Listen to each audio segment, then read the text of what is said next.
Hello दोस्तों, तो स्वागत है आप सभी का आपके अपने चैनल बोर्ड्स फ्रेंड पर। आज हम लोग ग्लिम्पसेस ऑफ इंडिया के जो थर्ड पार्ट है टी फ्रॉम आसाम उसको करने जा रहे हैं। जैसे अ बेकर फ्रॉम गोवा और कुर्ग ये दोनों हमने कर लिया है पिछले वीडियो में, तो आप वो जरूर देख लें। मैं डिस्क्रिप्शन में भी लिंक दे दूंगा या फिर आई बटन पे आएगा, आप उस पे वहाँ पे भी जाके आप देख सकते हैं। तो ये दोनों चैप्टर जो है ये दोनों हमने कर लिया है। अब बचा है टी फ्रॉम आसाम, ये थर्ड पार्ट जो है ग्लिम्पसेस ऑफ इंडिया का third part T from Assam ये बचा है। ये आज हम लोग करने जा रहे हैं। ये करने के बाद हमारा ये ग्लिम्पसेस ऑफ इंडिया जो है ये चैप्टर पूरा खत्म हो जाएगा। तो देखते हैं टी फ्रॉम असम इसको कौन लिखा है। अरूप कुमार दत्ता ने। कौन लिखा है? अरूप कुमार दत्ता। अरूप कुमार दत्ता तो 3 बार बोलिए, आपको खुद याद हो जाएगा। टी फ्रॉम असम अरूप कुमार दत्ता। अरूप कुमार दत्ता ने क्या लिखा है? T from Assam. तो देख लेते हैं हम लोग चैप्टर में क्या क्या है। आते हैं चैप्टर की ओर। तो आ जाते हैं चैप्टर में। T from Assam. Pranjal, a youngster from Assam, is Rajveer's classmate at school in Delhi. Pranjal's father is the manager of tea garden in Upper Assam, and Pranjal has invited Rajveer to visit his home during the summer vacation. प्रांजल जो है एक मतलब आसाम का एक लड़का है, वो आसाम में रहता है और राजवीर उसका दोस्त है। मतलब स्कूल दिल्ली के स्कूल का दोस्त है। मतलब कि प्रांजल और राजवीर जो है दोनों एक क्लास में पढ़ते थे, एक स्कूल में पढ़ते थे दिल्ली में। तो प्रांजल और राजवीर दोनों दोस्त है। प्रांजल का घर जो है वो आसाम में है और उसके पापा क्या करते हैं? टी गार्डन के, अपर आसाम के टी गार्डन के मैनेजर है। प्रांजल के पिताजी क्या है करते हैं, क्या है वो? तो वो है अपर आसाम के टी गार्डन के मैनेजर। और प्रांजल इनवाइट किया है राजवीर अपने दोस्त को समर वेकेशन में, जो जब गर्मियों की छुट्टी हो गई थी स्कूल में, तब प्रांजल ने राजवीर को इनवाइट किया अपने गांव आसाम, अपने शहर आसाम घूमने के लिए, बुलाने के लिए इनवाइट किया। तो देखते हैं आगे क्या होता है।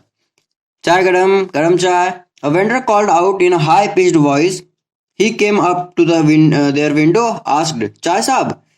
चाय गरम, गरम चाय। मतलब ट्रेन पे जब आप जाते होंगे तो बहुत सारे वेंडर जो होते हैं वहाँ चाय बेचने वाले, फिर कुछ कुछ सामान बेचने वाले, वो सब उनका एक मतलब बहुत हाई पिच रहता है ताकि लोगों को ज़्यादा सुना दे। एक अलग टाइप का टोन रहता है उनका बेचने का, बोलने का। तो वही चाय बेच रहे हैं, एक वेंडर चाय बेच रहे हैं, चाय गरम करके बेच रहे हैं। He came up to their window, asked, chai sahib? वो उन दोनों के जो वो दोनों खिड़की की साइड बैठे हुए थे, तो वो वेंडर जो है वो उन दोनों खिड़की की तरफ आता है, खिड़की के पास आता है और कहता है कि साहब चाय। तो उधर के लोग साहब कहते हैं कि साहब चाय चाहिए आपको? Give us 2 cups, Pranjal said. प्रांजल ने कहा। प्रांजल कौन? राजवीर का दोस्त जो आसाम में उसका घर है, वो आसाम जा रहा है और राजवीर को इन्वाइट किया है। प्रांजल का घर कहाँ? आसाम में। तो give us 2 cups, Pranjal said. हमें 2 कप दीजिए, प्रांजल ने बोला। They sipped the steaming hot liquid. वो उबलते हुए मतलब भाप निकलते हुए जो गर्म चाय रहती है उसमें, तो उसमें से बहुत सारे भाप निकलते रहते हैं। तो भाप निकलते हुए जो हॉट लिक्विड, जो गर्म चाय थी, गर्म पेय पदार्थ थी, उनको उन्होंने चुस्की लेकर पिया। सिप मतलब चुस्की लेकर पीना। Almost everyone in their compartment was drinking tea too. उनके कंपार्टमेंट जितने भी लोग थे, ऑलमोस्ट एवरीवन, सभी को, लगभग सभी को, जितने भी लोग थे वो चाय ही पी रहे थे उस कंपार्टमेंट में। Do you know that over 80 crore cups of tea are drunk every day throughout the world? Rajveer said. तो वो दोनों बात करते हैं तो राजवीर बोलता है, प्रांजल से बताता है कि तुम्हें पता है कि एक दिन में, पूरे वर्ल्ड में लगभग एक दिन में 80 करोड़ से ज्यादा कप चाय पी जाती है। मतलब कितने कप की चाय पी जाती है लगभग पूरे वर्ल्ड में? तो 80 करोड़ कप। आप लोग भी याद रखिएगा कि पूरे वर्ल्ड में एक दिन में जो है लगभग 80 करोड़ कप की चाय पी जाती है। तो नेक्स्ट पैराग्राफ में हम लोग देखते हैं क्या है। View, exclaim Pranjal, tea really is very popular. Pranjal जो है आश्चर्यजनक से कहते हुए कहता है, वह सॉरी कि जो है व्यू, सीटी हल्का आश्चर्यजनक सीटी बजाते हुए, T really is very popular. चाय काफी लोकप्रिय है। The train pulled out of station, Pranjal buried his nose in his detective book again. जब ट्रेन जो है वो स्टेशन पर रुकी हुई थी, अब स्टेशन से खुल चुकी है। तो स्टेशन से खुली, प्रांजल जो है जिसका घर आसाम में था वो कौन है? प्रांजल। प्रांजल जो है वो डिटेक्टिव बुक में अपनी मतलब अपना सारा ध्यान उस डिटेक्टिव बुक की ओर अंकित कर देता है। मतलब वो फिर से वो अपनी डिटेक्टिव बुक पढ़ने लगता है। तो इसका मतलब है कि उसे डिटेक्टिव बुक पढ़ना बहुत पसंद है। तो फिर से वो अपनी डिटेक्टिव बुक में पढ़ने में घुस जाता है। Rajveer too was an ardent fan of detective stories. Rajveer भी डिटेक्टिव स्टोरीज की बहुत बड़ा फैन है। राजवीर भी डिटेक्टिव स्टोरीज पढ़ने का बहुत बड़ा फैन है। But at the moment he was keened on looking at the beautiful scenery. But उस समय वो बहुत पहली बार आसाम गया था, वैसा सीनरी पहली बार देख रहा था, तो वो सीनरी देखने में ज्यादा बिजी था और उसे वो देखना ज्यादा पसंद था, इसलिए उस समय वो वो डिटेक्टिव स्टोरीज में ज्यादा इंटरेस्ट नहीं ले रहा था। It was green, green everywhere, Rajveer had never seen so much greenery before. Then the soft green paddy fields gave away to tea bushes. It was green, सभी तरफ हरियाली थी, हर ग्रीन एवरीवेयर, हर तरफ जहां उसका नजर जाता था सभी तरफ हरियाली थी। Rajveer had never seen so much greenery before. Rajveer ने अपनी जिंदगी में इतनी हरियाली इतनी हरियाली कभी नहीं देखी थी। वो अपनी इतनी जिंदगी में इतनी हरियाली वो कभी नहीं देखा था। The soft green paddy fields give away to tea bushes. तब ग्रीन पैडी मतलब होता है धान, और ग्रीन पैडी मतलब हरा धान, जब मतलब धान कच्चा रहता है। Then the soft green paddy fields give way to tea bushes. तो सॉफ्ट ग्रीन मतलब हल्के जो है धान के फील्ड जो है, धान के खेत जो है वो टी बसेस मतलब चाय के जो बागान है उसे रास्ता दे रहा है। मतलब कि अब वो ग्रीन पैडी फील्ड जो खत्म हो रहा है और टी बसेस चालू हो रहा है, शुरुआत हो रहा है वहां से अब दिखना। अच्छा, next paragraph. It was a magnificent view, दिख रहा ना। It was a magnificent view against the backdrop of densely wooded hills of sea of tea buses stretched as far as the eye could see. It was a magnificent view. Magnificent मतलब बहुत सुंदर, एक मतलब magnificent अद्भुत जिसे कह सकते हैं, वंडरफुल, बहुत अच्छा कॉम्प्लीमेंट कहते हैं इसे। It was a magnificent view, बहुत अद्भुत दृश्य था, वह बहुत अद्भुत नजारा था। Against the backdrop of densely wooded hills of a sea of tea bushes stretched as far as the eye could see. तो backdrop of densely wooded hills मतलब होता है कि घना जंगल, घना, ये डेंसली मतलब घना होता है, तो घना जंगल का पृष्ठभूमि, बैकड्रॉप मतलब पृष्ठभूमि होता है, जो लैंडस्केप आप भी कह सकते हैं। तो घना जंगल वाला पहाड़ जो था उसकी पृष्ठभूमि में जहां तक उसे नजर आता था, as far the eye could see, जहां तक वो देख सकता था, सारी जगह टी बुशेस, सारी जगह चाय के बागान, चाय की झाड़ियां दिखती थी, सारी जगह पूरा फैला हुआ था। मतलब जो घने जंगल की पहाड़ियां थी वहां के पृष्ठभूमि में जहां तक वो देख सकता था, सारी जगह वहां पे उसे मतलब घने हरे हरे टी बुशेस दिखते थे, टी की झाड़ियां दिखती थी, चाय की झाड़ियां। Dwarfing the teeny tea plants were tall, sturdy shade trees, and amidst the orderly rows of bushes busily moved doll-like figures.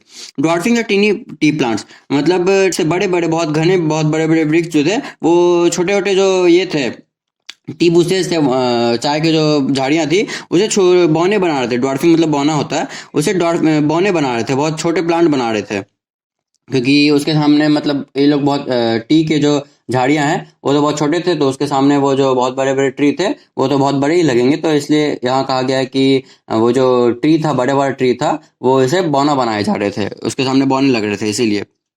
And amidst the orderly rose of bushes बिजली मूव डॉल लाइक स्ट्रक्चर। और वो जो मतलब एक चाय की जब खेती की जाती है एक मतलब एक स्ट्रेट वे में की जाती है, एकदम ऑर्डर रो की तरह की रो में, एक रो में किया जाता है। तो वो जो रो थी और एकदम रो में जो लगी हुई थी उसकी कतार जो थी वो गुड़िया जैसा आकृति दिख रही थी, घूमती दिखती थी, मतलब हवा में इधर उधर अगर हिल रही है तो गुड़िया, डॉल लाइक फिगर जो है वो एकदम गुड़िया की तरह दिख रही थी पूरा एक वे में, एक स्ट्रेट लाइन में, एक पूरा कतार में वो गुड़िया की तरह स्ट्रक्चर दिख रही, डॉल लाइक फिगर दिख रहा था, वो छोटा छोटा टी का बुशेस जो था। In the distance was an ugly building with smoke billowing out of tall chimneys. थोड़े दूर के बाद एक बहुत ही अगली, बहुत भद्दी सी बिल्डिंग दिखी जहां से स्मोक की तरंगे, बिलोइंग मतलब वेव निकलना, तरंग कह सकते हैं।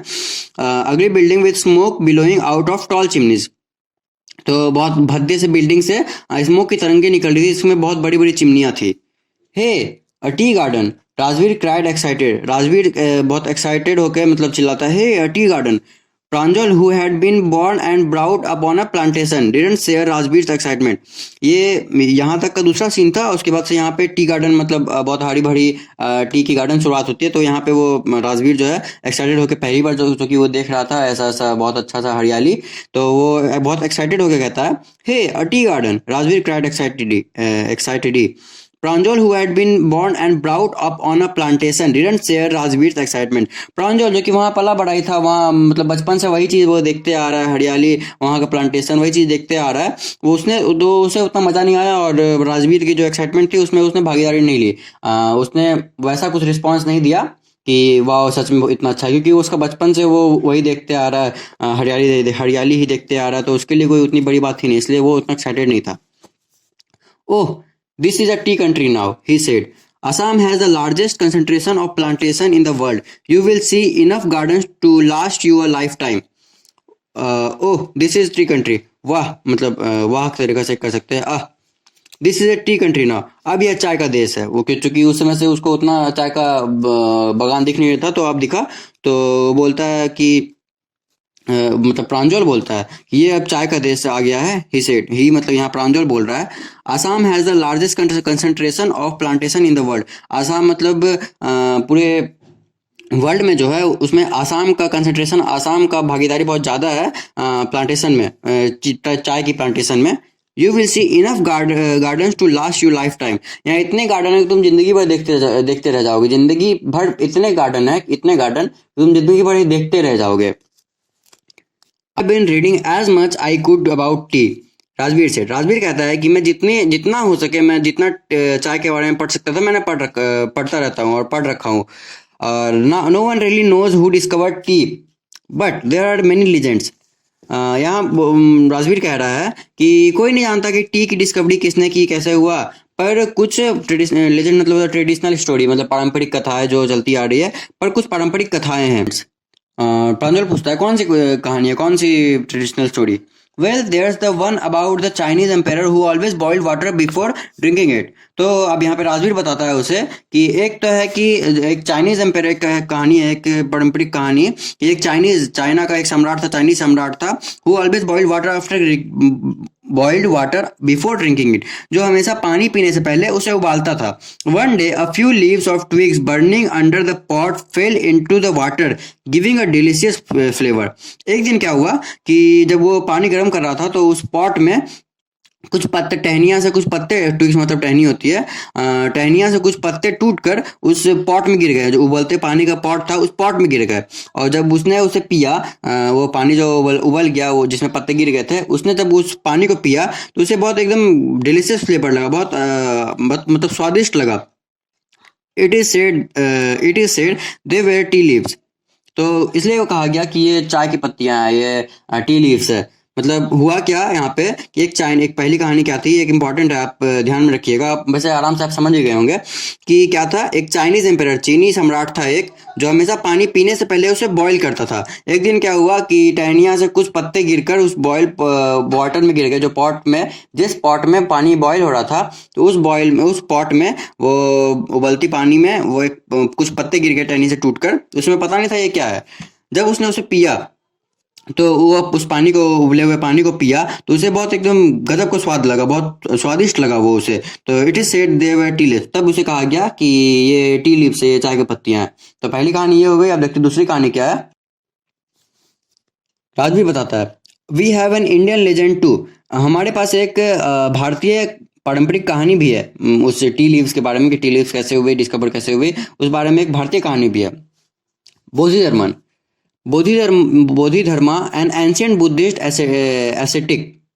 बोधिधर्मन उसका नाम था। एक प्राचीन मतलब बुद्ध का एक प्राचीन सात्विक बुद्ध था, सात्विक बुद्ध था। मतलब आप बौद्ध धर्म जानते ही होंगे।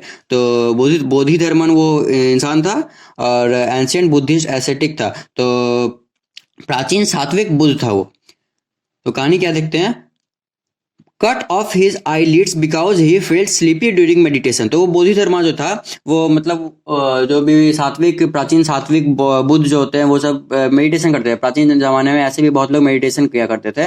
तो वो भी मेडिटेशन करता था, ध्यान लगाता था। पर क्या होता था, वो जब ध्यान लगाता था, मेडिटेशन करता था, तो उसे मतलब बहुत नींद आ जाता था। तो नींद आने के कारण वो क्या करता था, अपना आई लिड्स, अपना वो जो आँख की ये नहीं होती है, आँख की पलक, उसे काट लिया। आईलिड्स में cut his eyelids because he felt sleepy during meditation.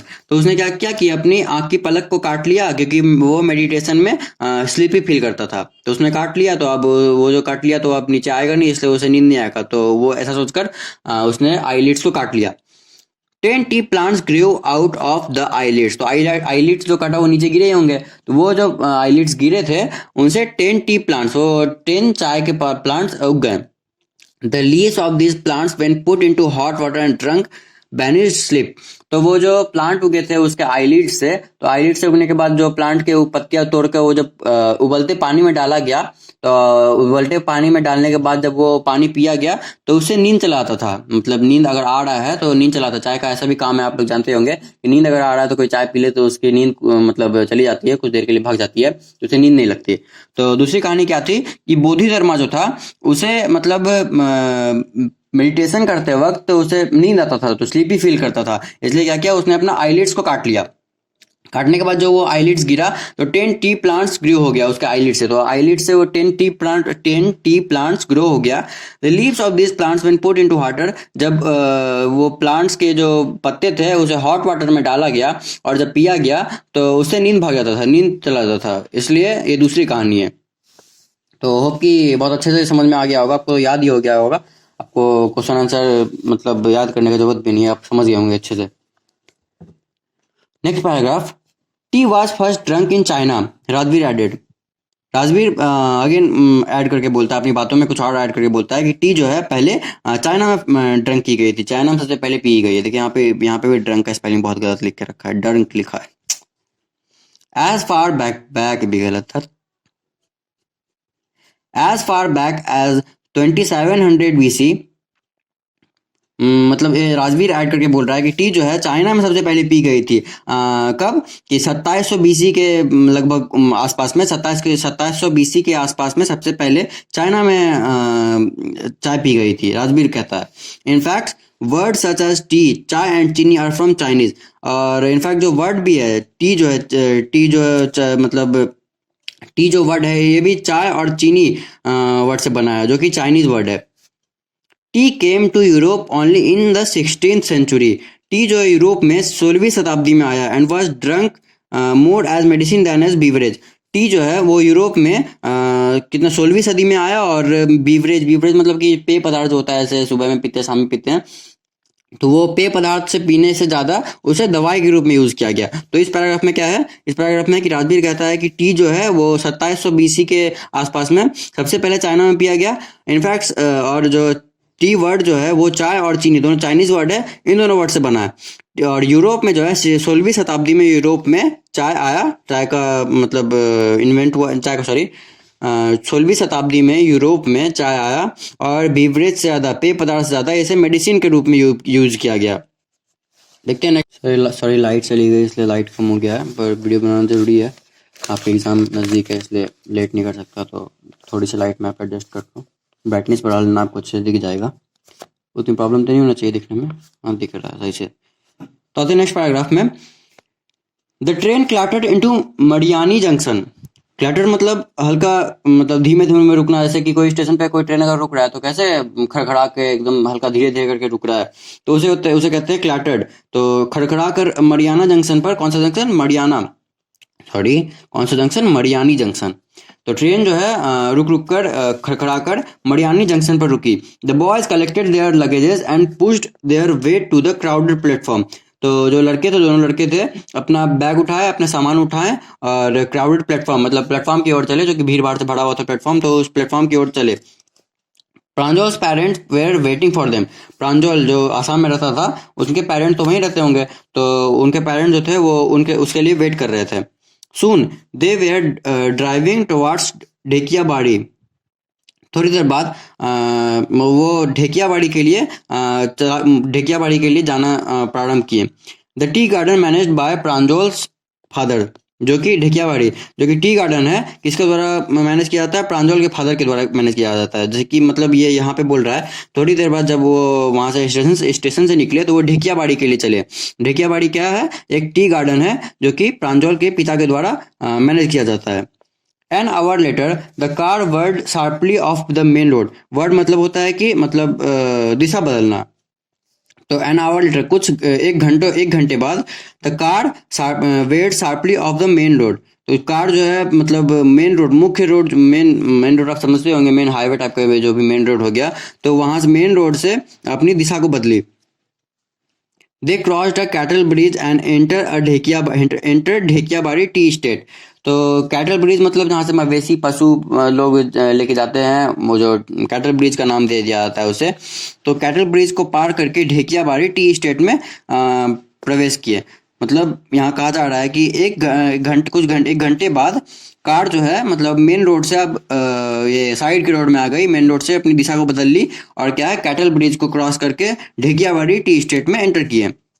On the both sides of gravel road were acre upon acre of tea buses, all neatly turned to the same height. Gravel road ऐसा road होता है मतलब कि main road से तो of road हो गए थे ये लोग, मेन रोड से उधर साइड की ओर आ गए थे। तो ग्रेवल रोड ऐसा रोड मतलब छोटा छोटा एकदम महीन महीन, पूरा एकदम छोटा छोटा बहुत महीन महीन जो स्टोन होती है, बहुत महीन महीन पत्थर होती है, उस रोड में ये बहुत सारी भरी रहती है। तो आपने भी जो लोकल एरिया में अपना देखा होगा, मेन सिटी में ने जो लोकल एरिया के होंगे उन्होंने ये देखा होगा, ऐसा रोड देखा होगा। तो उस ग्रेवल रोड के दोनों तरफ जो थे एकड़ अपॉन एकड़ बहुत सारे कई एकड़ के मतलब चाय की झाड़ियां ही सिर्फ भरी हुई थी। ऑल नीटली पर्न टू द सेम हाइट, सबकी हाइट जो एकदम सब समान, मतलब सबकी हाइट जो थे एक समान थी एकदम, मतलब पूरा बारीकी से एकदम सेम हाइट की थी। Groups of tea pluckers with bamboo baskets on their backs were wearing plastic aprons were plucking the newly sprouted leaves. Group of tea pluckers, T उखाड़ने वाले के जो ग्रुप थे वो बम्बू बास्केट अपने कंधों पे अपने पीठ पर लिए हुए bamboo basket, T pluckers T चाय की पत्तियां उखाड़ने के वाले जो लोग के ग्रुप थे अपनी पीठ पर बम्बू की बास्केट लिए हुए जिसमें वो टी को रखते थे। वियरिंग प्लास्टिक एप्रॉन, प्लास्टिक की एप्रॉन पहने हुए, were plucking the newly sprouted leaves, newly जो अंकुरित वाले पत्ते थे, जो नए नए पत्ते थे टी के, उसे उखाड़ते थे, उसे तोड़ते थे। तो इसमें लाइन में पूरे इस लाइन में क्या है पूरे कि जो ग्रेवल रोड के दोनों साइड में थे कई एकड़ के सिर्फ टी बुसेस, टी की झाड़ियां थी, चाय की झाड़ियां थी, सारे एकदम सेम हाइट के थे। ग्रुप ऑफ टी प्लकर्स के जो पूरे समूह थे, ग्रुप जो था, तो वो बम्बू का बास्केट अपने पीठ पे लिए हुए, प्लास्टिक के एप्रोन पहनकर न्यूली जो नए नए पत्ते आए थे टी के, उसे उखाड़कर उस बास्केट में रखते थे। Pranjol's father slowed down to allow a tractor pulling a trailer load to tea leaves to pass. प्रांजल के पिता जो कि ड्राइव कर रहे थे गाड़ी, उन्होंने स्लो कर दिया गाड़ी को, अपनी गाड़ी को स्लो कर दिया ताकि एक ट्रैक्टर को अलाउ करने के लिए, ट्रैक्टर को पास देने के लिए, ताकि वो ट्रैक्टर वहां से निकल जाए। और tractor pulling trailer load of tea leaves, तो टी लीव्स से जो एक ट्रेलर भरा हुआ था उसको खींचते हुए वो जा रहा था वो ट्रैक्टर। तो इसलिए प्रांजल के पिता ने अपनी गाड़ी स्लो कर दी ताकि वो ट्रैक्टर पास कर सके। This is the second flush और sprouting period, isn't it mister Barua? देखिए मिस्टर बड़ुआ जो है ये प्रांजल जो है, प्रांजल के पिता का नाम है, तो वो सॉरी ये प्रांजल के पिता का क्या नाम है? मिस्टर बड़ुआ। तो मिस्टर बड़ुआ से राजवीर पूछता है कि क्या यह मतलब स्प्राउटिंग पीरियड जो मतलब अंकुरित होता है तो उसका एक पीरियड होता है कि कौन से टाइम में होने वाला है अंकुरित, तो क्या ये दूसरा प्रवाह है अंकुरित होने का, मतलब चाय के अंकुरित होने का क्या ये दूसरा प्रवाह है, इजंट इट? मिस्टर बड़ुआ उसके पिता का नाम था, उससे पूछता है वो राजवीर आज। It last from May to July and yields to the best tea. तो उसके पिता आंसर देते हैं ये मई से लेकर जुलाई तक होता है और इस टाइम में बहुत अच्छा टी का मतलब बहुत अच्छा टी का वो होता है, उत्पादन होता है। क्या कौन सा मतलब स्प्राउटिंग पीरियड सबसे बेस्ट कौन सा होता है? तो मई से जुलाई से, याद रखिएगा स्प्राउटिंग कौन सा सबसे बेस्ट स्प्राउटिंग पीरियड होता है, तो मई से जुलाई तक। You seem to have done your homework before coming, Pranjol's father said in surprise. Pranjol father ने सरप्राइजली पूछा उससे कि तुम लगता है कि तुम ऐसा दिखता है कि लगता है कि तुमने अपना होमवर्क कर चुका है पहले। Yes, Mr. Barua, Rajveer admitted. But I hope to learn much more while I am here. हाँ मिस्टर बड़ुआ, मैंने कर लिया है, राजवीर को कहता है। राजवीर ने स्वीकार करके कहा कि हाँ मैंने कर लिया है। But I hope to learn much more while I am here. पर मैं यहाँ जब तक हूँ और ज़्यादा सीखने की इच्छा करता हूँ, सीखने की आशा करता हूँ। मैं जब तक यहाँ हूँ तब तक और अधिक सीखने की आशा करता हूँ जब तक मैं यहाँ हूँ, राजवीर ये कहता है। तो यहाँ आपका चैप्टर हो जाता है खत्म। और इसी के साथ आपको ग्लिम्पसेस ऑफ इंडिया का जो 3 पार्ट था, तीनों पार्ट हमने कर लिया है। तो मैंने डिस्क्रिप्शन में लिंक डाल दिया, आप वहाँ से देख सकते हैं तीनों चैप्टर। कौन सा? Coorg a baker from Goa और ये टी फ्रॉम असम। तो ये तीनों चैप्टर आपका खत्म हो चुका है। तो हम लोग देख सकते हैं क्वेश्चन आंसर की तरफ। बहुत इजी होगा, आपने सीख लिया इतनी अच्छे से कि आप क्वेश्चन को देख के आराम से अपने मन में ही बना के लिख सकते। क्वेश्चन आंसर तो आपके इसमें है नहीं, तो आप मतलब आपके इसमें बीच से ही आपके अंडरस्टैंडिंग लेवल के हिसाब से ही इसमें से कुछ क्वेश्चन पूछेंगे। तो आप आप बहुत अच्छे से समझ ही गए होंगे। इसको एक मतलब समरी के रूप में, एक छोटा सा शॉर्ट समरी के रूप में बता देता हूँ कि राजवीर और प्रांजल जो है वो दोनों दोस्त थे और दिल्ली में पढ़ते थे। तो प्रांजल का घर जो है आसाम में है, उसका होम टाउन जो आसाम में है। उसके पिताजी क्या करते हैं, प्रांजल के पिताजी मिस्टर बड़ुआ है उनका नाम, और वो क्या करते हैं कि टी गार्डन के मैनेजर है। तो एक बार जब गर्मी छुट्टी होती है तो प्रांजल जो है वो राजवीर को इनवाइट करता है अपने गांव, अपने शहर जो आसाम में है। तो वहां पे उसे घूमने के लिए इनवाइट करता है कि तुम आओ यहाँ पे घूमने के लिए। तो दोनों जाते हैं ट्रेन पर। तो ट्रेन पर उन्हें चाय मिलता है। चाय को देखकर वो बोलते हैं कि डेली 80 करोड़ से ज़्यादा लोग एक कप चाय पीते हैं। 80 करोड़ कप से ज़्यादा लोग चाय पीते हैं एक दिन में पूरे वर्ल्ड में। तो वैसे करते करते उन राजवीर को जो है वो बहुत सारा मैग्निफिकेंट व्यू दिखता है कि बहुत अच्छा सा बड़ा बड़ा पेड़ जो है वो छोटे छोटे टी बुसेस को छोटे बना रहे हैं, बौने बना रहे हैं। बहुत मैग्निफिकेंट व्यू दिखता है उसे। बहुत एक्साइटेड होता है वो देखकर, क्योंकि उसने पहले ऐसा कभी कुछ नहीं देखा था। तो उसने प्रांजल को जब वो बताता है ऐसा मैग्निफिकेंट व्यू के बारे में कि देखो कितना अच्छा है, तो प्रांजल जो है कुछ उतना एक्साइटमेंट उतना कुछ दिखाता नहीं है, क्योंकि नहीं दिखाने का कारण ये है क्योंकि वो तो बचपन से ही वहाँ पला बड़ा है। तो उतना एक्साइटमेंट उसे होता नहीं है।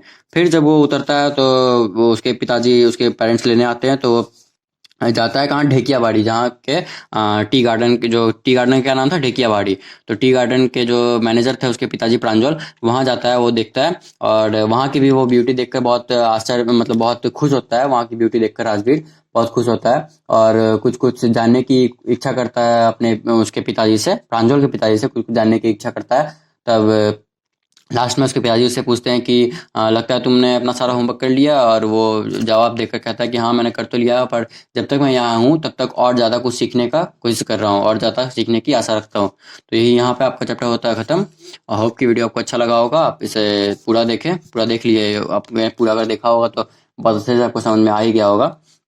आपकी इस चैप्टर से एक भी क्वेश्चन छूटने नहीं वाले। जहाँ से भी आपको अगर कुछ पूछ ले तो आप आराम से इसे बता सकते हो। Thank you.